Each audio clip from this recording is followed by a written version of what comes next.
So the Galaxy S has gotten a bit of a reboot in design with the Galaxy S6 and the S6 Edge, but what does that mean for the Note formula?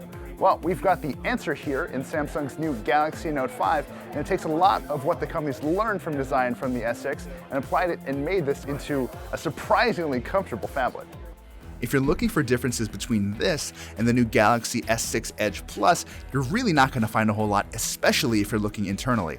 That's because both devices come with Samsung's octa-core Exynos 7420 chipset. Both of them come with 4GB of RAM. Both of the processors are clocked at the exact same speed. They both have 16 megapixel cameras that now stream to YouTube. The platforms themselves, identical. The biggest difference is how the Note formula has been executed, especially now that we have a foundation in the S6 and the S6 Edge to build off of. So in terms of physical design, they're very similar. You're not going to find a curved screen here, but you will find a beautifully curved back. And guys, let me tell you, this is the most comfortable Galaxy Note I've ever picked up. Now that might not sound like much, but if you're anything like me and you've always hated how the Galaxy Notes felt wide and flat in your hand, this could be the phone that changes your mind.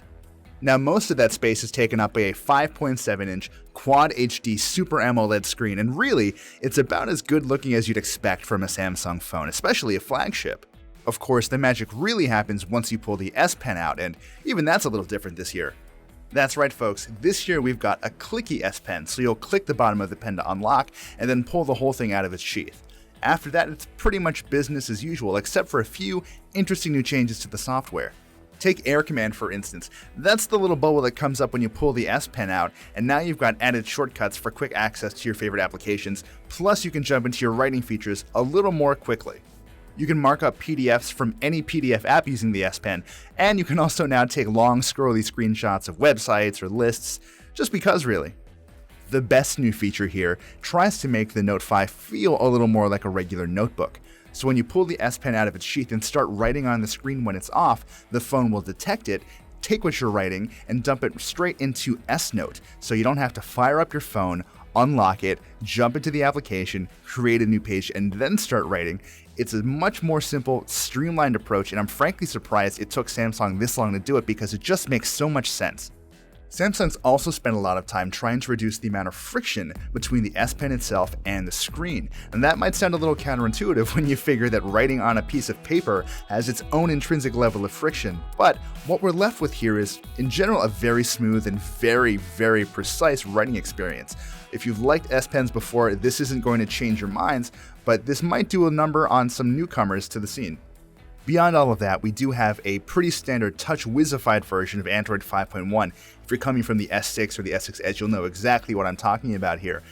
Here's the thing about TouchWiz, it's gotten really good over the years. It's cleaner, it's smoother, it runs really nicely, and in general, it's just not as offensive as it used to be. It won't be everyone's cup of tea, and it certainly isn't mine, but it does still stand out as one of the easier custom interfaces to live with.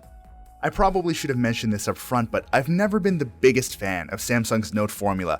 The phone's always felt sort of chintzy even though it was meant to be a premium brand, and the S Pen always felt kind of gimmicky to me. This year though, with the Note 5, I'm starting to change my mind.